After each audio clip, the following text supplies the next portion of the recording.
Welcome everyone. We've got the privilege today of talking to the Chief Economist for the CBA, Stephen Halmarick. Welcome, Stephen. My pleasure, thank you. So we've obviously addressing a whole lot of business people on the Gold Coast about the economy, market conditions and so on. What's your take on the inflationary pressures? What's your take on the housing market? Very interested to hear your views. Yeah, sure. So it looks like inflation peaked at the end of last year at 7.8%. The March quarter this year was 7%. So that's still way too high, but it's coming down. And by the end of this year, we think inflation will be about 3.5%, and then back into the Reserve Bank's target range, which is 2 to 3% by around about the middle of next year. And so we think that means that the Reserve Bank's interest rate hiking cycle is either at or very near an end as inflation continues to moderate. And one of the really interesting things we've seen is dwelling prices have already started to rise in this cycle. So they're up in both March and April. So the peak to trough decline was about 10%. That was better than our forecast of 15%.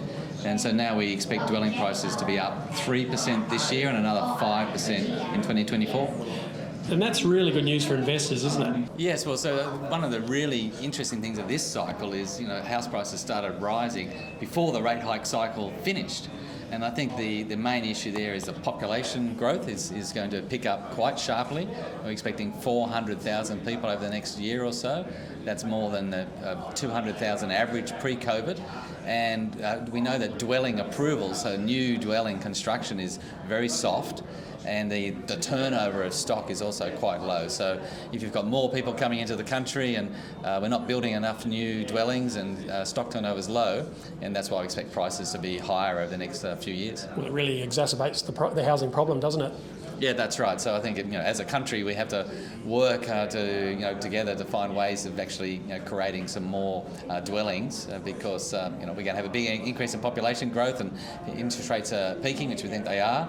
That's going to add some upside demand for housing for sure. And that'll obviously across the board, wash into the general community and be a relief just for general households.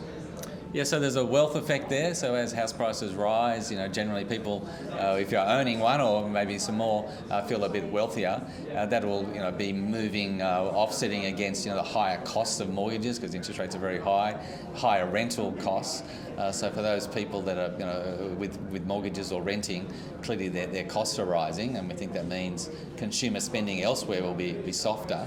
But again, the really key issue is the population increase, not enough stock, not enough new dwellings being constructed, and that's why we think house prices are going to be up this year and next year. And what was your main message today to some of the Collier's clientele that are obviously very interested to hear what you've got to say? Well, so we think we've moved through an inflection point on the economy. There is some signs that the labour market's beginning to weaken off a very strong level, but inflation has hit the peak and begin to moderate. So economic growth is going to be slower in the year ahead, but as we just have discussed, a turning point in the housing market with prices not falling as far as what we thought they might, and now beginning to rise again this year and through next year. Well, it's very positive news. Thanks for your time, Stephen.